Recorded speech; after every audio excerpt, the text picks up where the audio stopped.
welcome back to my channel called zuzanareacts, where I learn all things Bharat with your help, and I just share my Slovak Central European point of view. And in today's video, we are going to continue with a Who Am I video. That's where we kind of left off. And I think the part 2 is more about explaining what this the consciousness, the fourth state, actually is about. So I am super curious to dive in, but before we do, please like this video and click on the subscribe button and turn on the notification. Thank you so much for your support. Okay, let's just continue where we left off. So Abhyapadeshyam. Up to this part is the second part of the mantra, where you will see actually it denies that Turiya is any of this. The entire physical world, the entire dream world, and the blankness of deep sleep, all of them are denied here actually. You cannot see it, you cannot touch it, you cannot infer it, you cannot think about it, you cannot speak about it. So all of this is denied. None of this is Turiyam. And then the third part he comes to, then what is Turiyam? Now he speaks about it in positive terms. He says, Ekatma Pratyaya Saram. Eka, one, Atma, I. Pratyaya, the cognition, the feeling of I-ness.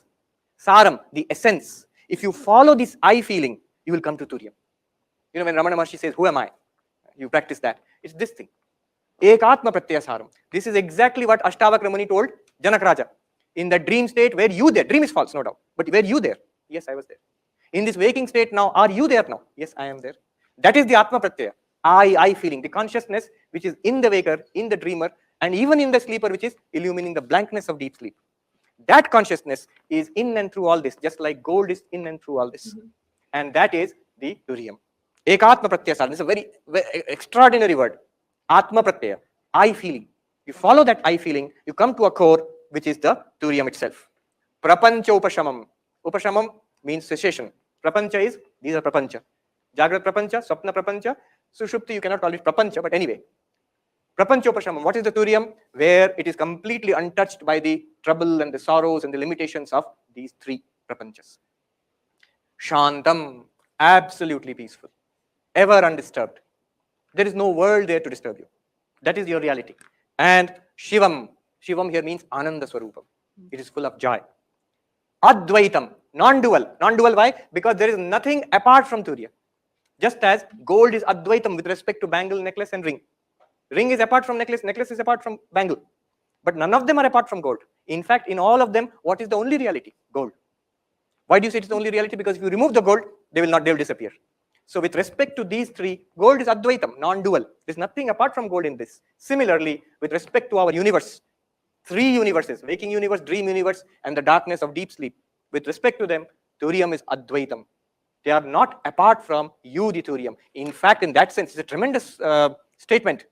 If this is not apart from you, the Turiyam, in that case, this waker is you, the Turiyam, and this entire waking world is actually you, the Turiyam. In that sense, you are the world. You can actually, the Advaitin declares, I am the world. Atme Vedam Sarvam. I am everything. I feel oneness with everything. Just like in the dream world, you were there, many people were there, non-living things were there in your dream. But when you wake up, what do you say? It was entirely constructed from my own mind. That means whatever you saw in the dream was you. Actually you. You are one with everything in the dream. You means the waker. You are one with everything in your dream. When you were dreaming, everything was generated from you. So you are one with everything. In the same way, in the waking world also, everything is generated from the Turiyam or projected in the Turiyam. So we are all one with all that we experience in that sense. So Advaitam. Last part you can easily understand now. Chaturtham Manyante. People think it is the fourth, roll number 4 here. They say Manyante. Foolish people think there is something fourth, some gold apart from bangle, necklace and ring, some gold is there. But there is no Atma apart from these three. You have to look there itself. So the fourth one is not here. The fourth one is here, which is shining through these three. You have to examine the experiences in the waking state, in the dream state, and the sleeping state. And for that, you have to do it in the waking state. To examine the experiences of dream or sleep, you don't have to go into dream and sleep. You don't have to start sleeping. You have to look back upon those experiences and see what was common all through. What was common all through. It is not a fourth apart from all this. That's why he says Chaturtham Manyanti. Chaturtham literally means Turiya. People think it is a fourth reality, but actually it is the only reality because 1, 2, 3 are actually false. These three are not real. their appearances, their reality is fourth. There are not four things here. There are not four things here. There is only one thing, which is gold. It appears as bangle sometimes, sometimes as necklace, sometimes as ring. The reality is gold. Similarly, the reality is the consciousness, which we are calling the fourth, Turiyam. It appears as the waker now. It appears as the dreamer. It appears as the deep sleeper. And Chaturtam Manyante. Who is this Turiya? We are coming to the end. Sa Atma. Sa Atma means that is what you are. Atma means I. Atma literally means I. Atma does not mean a ghost or something, Paramatma, nothing like that. Atma means I. Sa Atma. That fourth one is the answer to this question, which we started with. Who am I? Who am I? This fourth one. Turiyam. Sa Atma. Now what do you do after all this? Sa Vigneyaha. That has to be realized. Not only listening about it in a class or reading about it in a book, but making it a living reality. One interesting thing, Swami Vivekananda says, I'll end with this. Swami Vivekananda says, he who runs away from the world to meditate and die in a Himalayan cave, searching for God, he has missed the way. He who plunges headlong into the luxuries of the world, he wants to enjoy the world, he too has missed the way. Then what is the way? Then what is the way? The way is to defy the world, to spiritualize your everyday life. That's what Swami Vivekananda says. Now, with this background, you can actually understand what he means. It is the pure consciousness which you are appearing as a waker now. But it is the same thing which in all beings. And it's the same thing which appears as the non-living world. And therefore, it is the same spiritual reality which I am, which you all are, which all this is. In that sense, we are one with the world. That is spiritualization of the world. When Upanishad says, Ishavasyam idam sarvam, you see God in all beings. This is how you see. This is the most profound and very sophisticated way of looking at it, which you find in the Mandukya Upanishad. And therefore, if anybody, Swami Vivekananda says, if you leave all this and search for Turiya elsewhere, it is like throwing away the bangle, necklace and ring and searching for gold. You miss the way. Got it. If you grasp hold of this waking world, this alone is real, and I am this one, then you are in trouble. Because this one will slowly become old and sick and die. This waking world is continuously changing. Sir, why do we consider light better than dark? Yeah. I don't have that inside it. But I still have that feeling that we consider something as good. Yeah. Why so? Why are the others bad? Yeah. See, there is certain predisposition within us. Light better than darkness, if you say, we always experience ourselves as conscious beings. Isn't it so? Very word experience. Experience itself includes, it's almost tautological. It's almost circular to say that we experience ourselves as consciousness, because experience includes the fact that there must be consciousness. Otherwise, how will you experience? So, our very nature is to be conscious. You have never been unconscious. You have never had an experience of unconsciousness. When you come out of, suppose you were unconscious, you come out of it, then you think back and you say, at that time I was unconscious. But in unconsciousness, you don't experience anything. Blankness. So you always experience your own self as consciousness, as a conscious being. Now just extend it. Light is very much like consciousness. Physical light, of course, is a good example for consciousness. Why? It illumines. And we are, just the opposite is darkness, which is an absence of light. So in that sense, we like light because it's very much according to our nature. Another thing is, we always search for happiness. We always search for happiness. We try to avoid unhappiness. Therefore, certain things which make us happy, we say they are good. With certain things which make us unhappy, we say they are bad. Although the things in themselves may be quite neutral. They may not be good or bad as such. But the effect they are having on us is happiness and unhappiness. Now, the whole idea here is, the self which I have discovered here is beyond this happiness and unhappiness. The happiness and unhappiness are all within this waking world and the dream world. Okay. Question? Yeah, there's a question there. Yeah. What is that here? They have used Nanda Pragyam, Bahish Pragyam. Bahish Pragyam. It actually should be Bahish Pragyam. The spelling mistakes there, yeah. So they are used in Napusalikam. Yeah. Suddenly they change it to Pulikam in last. Yeah. Actually, it is difficult to say. They will simply pass it off as Ashwa Prayoga. Ashwa Prayoga means, Ashwa means comes from the Rishi. So you don't hold the Rishis to the rules of Sanskrit grammar. So you'll find a lot of times in Upanishads, in Kena Upanishad, for example, you'll find this usage, Te Vidanchakara. Te Vidanchakara. They knew. But you know Sanskrit grammar, you'd say it should be Te Vidanchakruhu. They knew in plural. If Te is there, it should be plural. Vidanchakara is singular. Now the question is raised in Kena Upanishad, how come you are starting with plural and you end up, the verb is in singular? This is a basic Sanskrit problem. But there you cannot touch it, because the idea is the Shrutis. You should not use your grammar on the Shrutis. You just leave it as Ashva Prayoga. The translation would be roughly poetic license. Poetic license. Just like you would not hold a poet to the rules of grammar. Here also, you leave it. You just leave it like that.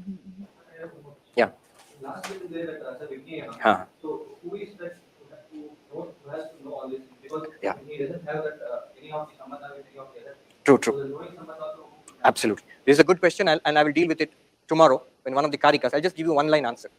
Gaudapada Acharya will take up this question, I think in the 17th or 18th karika, which will come in the second handout, which you'll get tomorrow. And the answer he gives is, just now, quite apart from all this, we find ourselves ignorant. We do not know this. We are just reading about it.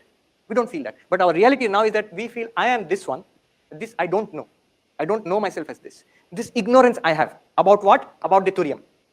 I have an ignorance about the Turiam. And because of this ignorance, I imagine that I am the waker. Now, in this state, I am the one who has to realize myself as Turiam. When I realize myself as Turiam, I will realize that actually there was no waker or waking state separate from me. Gaudapada Acharya's answer, one sentence answer to that is, for the purpose of instruction, the relation between knower and known. In fact, this is the exact word he used, Upadeshat. For the purpose of teaching, the relationship is set up between Guru, Shishya, Shastra, and all of that is sublated, badhita, when you realize yourself as the Turiam. It's not that they will disappear. Moment you realize I am Turiam, suddenly Sarvapriyananda will disappear, the classroom will disappear, everything will go into a haze of white light. No, no, no. They will still be there. Just like when you realize the blue sky, the blueness in the sky. Actually, the sky is not blue. You know the physics behind it. So it just looks blue. Now, once you understand the physics behind it, you know fully well the sky is not blue. After that, when you look up at the sky, what do you see? Blue sky. Similarly, here you will realize what is the Turiam. This world will keep on appearing. Your friends need not be scared, that if you realize the Turiam, we will all disappear. You will realize the background. Just like once you realize this is gold, it doesn't mean the bangle will disappear, or the necklace or the ring will disappear. You just know the reality behind it. That will come in the 17th or 18th karika. Exactly this question is answered. Yeah. Any other question? So, Maharaj, how the Turiya is separated from the all these things? I'll just finish that one and come to you. What is behind consciousness? What is consciousness? Going through all these states. Yeah. But then, who is observing that process? What is behind that? The answer would be, there is nothing behind the consciousness, because according to Advaita Vedanta, consciousness is Swaprakasha. It's like light, a tube light, which illumines this hall. The hall is in darkness. When you switch on the tube light, the hall is illumined. Now, do you need one more tube light to illumine that tube light? You don't. The tube light illumines itself and the hall. In the same way, consciousness is self-illumined, and it illumines whatever comes in front of it. So you don't have to posit one more consciousness, because then it leads to what is called anavastha, regresses as ad infinitum. And it goes with our experience also. When I'm conscious, I don't require one more consciousness to illumine the consciousness. But remember, this consciousness is apart from the thoughts. One thought can be about another thought. A thought can be about the world, and a thought can be about other thoughts also. So thoughts can be about other thoughts. That's what's called introspection. But this consciousness is not introspection. I'll tell you one interesting question came. You've heard of Susan Blackmore, those who do research in consciousness studies and AI and all. She is a well-known researcher. So she says this idea of self-consciousness, I, it's nothing permanent. And some spiritual people say I-ness, the permanent I is there. No, no. She says it's just like the example she gives is a refrigerator. When you open the door, there's a light. So whenever you open the door, there's a light. But when you close the door, is the light there? Actually, because you know how the refrigerator is designed, so there's no light there, you know that. But we can never see it, unless you are a mechanic when you open everything up. But whenever you open the door, there is a light. And these people, Susan Blackmore says that these people, they make a mistake. When they look in their minds, they see an I-ness. But the I-ness disappears. Suppose we were talking about flow yesterday. When you are in flow, in fact, the I feeling disappears. So there is no permanent I, that's what she's saying. But she's making a fundamental mistake here.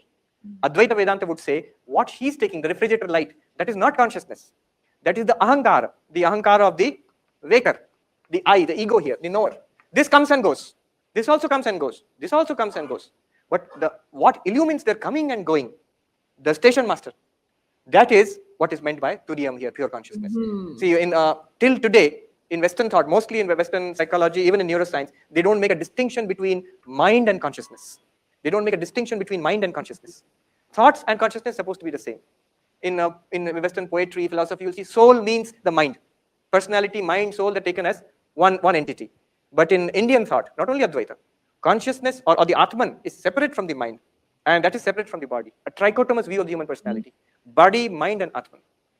So consciousness is apart from the mind, where this I may come and go like a refrigerator light. This may come and go. She's right there. But what Advaita speaks about is not that I. Speaking about the light which shines on that I. When the I is present, when the I is absent also. Definitely an interesting part too to this topic. I am, to me, actually, whatever he's saying, this is kind of what I have been learning for decades. So to me, whatever he's kind of mentioning is not surprising or new, right? But I quite like the use of examples. I quite like the refrigerator example. And I think one thing, it might be in the part 3, he's kind of, for me, the I is obviously the consciousness, but to me the consciousness is the universe, the almighty, whatever name you want to call it, that we are part of. So I wonder if there is a further differentiation from his theory. Is that at least how I personally understand it. Yeah, it was very, very interesting to listen to that from kind of I don't want to even say, but it almost sounds like a scientific point of view for me. And I quite like the fact where he said that, you know, the Turia, it's like I that needs that it's, to me, he calls it witness. I think it's observer, just you know, potato. But I like the fact where he says the I has to be realized, and it's through all these kind of states. So yeah, so some people that are I'm having conversation with in the comments, I wish those ones are the ones that are watching this video, so then I have to repeat myself and I have to explain myself about the God, and then the God, you know, from, you could explain it, and obviously everyone can have their own interpretation, came in to realize themselves through those states, and in the kind of a 3D reality, because there are different kind of, you know, you know, there's 3D, 4D, 1D, but only the 3D form is solid, right? Like you have different experiences that are not just like etheric, but it's kind of more solid.